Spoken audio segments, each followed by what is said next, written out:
At 11:40 p.m., the Titanic was supposed to hit the iceberg. The iceberg was directly ahead. The ship was moving straight toward it. Then, Titanic turned. The iceberg passed by. No collision, no screaming, no panic. The ship simply continued sailing into the darkness. Godspeed, 3 days Titanic. later, Titanic arrived safely in New York. Thousands of people filled the She's harbor. the largest ship Flags ever built. waved, music played.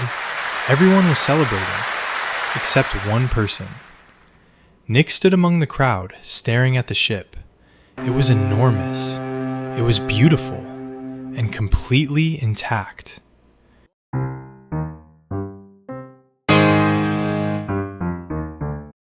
He turned to a man standing nearby.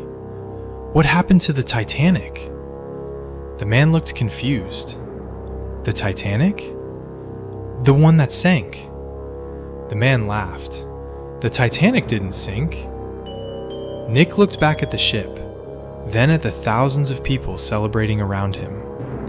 Nobody was talking about a disaster. Nobody seemed to know what Nick was talking about.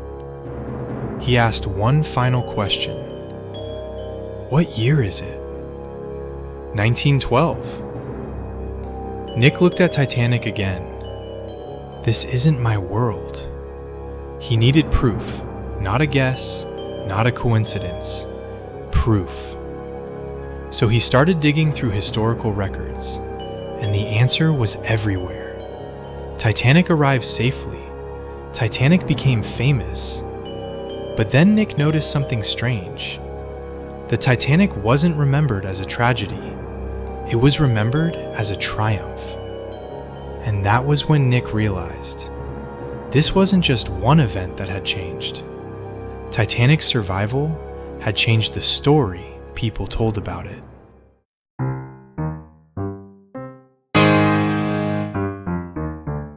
He searched for the movie. The movie existed, but the story was completely different. There was no sinking, no tragic ending, and apparently no famous phrase about rearranging deck chairs. The disaster had disappeared from culture itself. Then Nick looked at what happened after 1912. In his world, Titanic's sinking had forced governments to change maritime safety. More lifeboats, better radio procedures, stricter rules. One disaster had forced the world to react.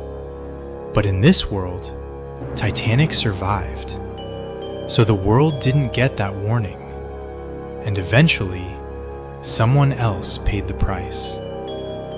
Nick searched the disaster records. One by one, he checked the years after Titanic.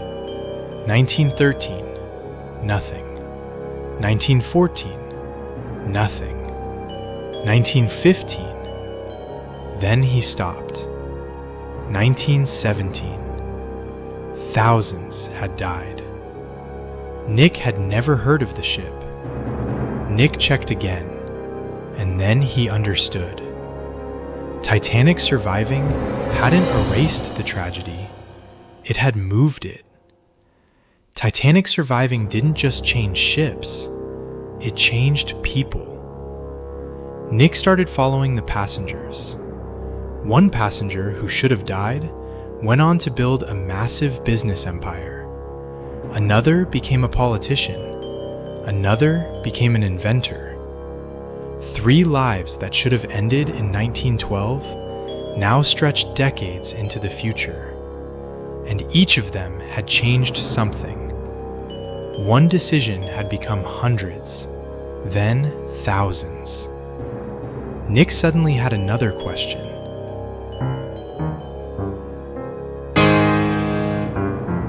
What exactly happened at 11:40 that night? He went back to the original records. Every source pointed to roughly the same moment, 11:40 p.m. The iceberg should have been spotted too late, yet the ship turned. Someone had warned them. Nick searched the newspapers. Then he found it. An old report from 1912. A mystery passenger had warned the captain minutes before the collision. Nick stared at the photograph beneath the headline. He zoomed in. At first, nothing. Then he noticed the coat, and then the hat. Nick slowly looked down at his own clothes, then back at the photograph. The face was impossible to see, but Nick knew one thing. He needed one final piece of proof: the passenger manifest. He went through the names one by one. First class, nothing. Second class, nothing. Third class. Then he stopped.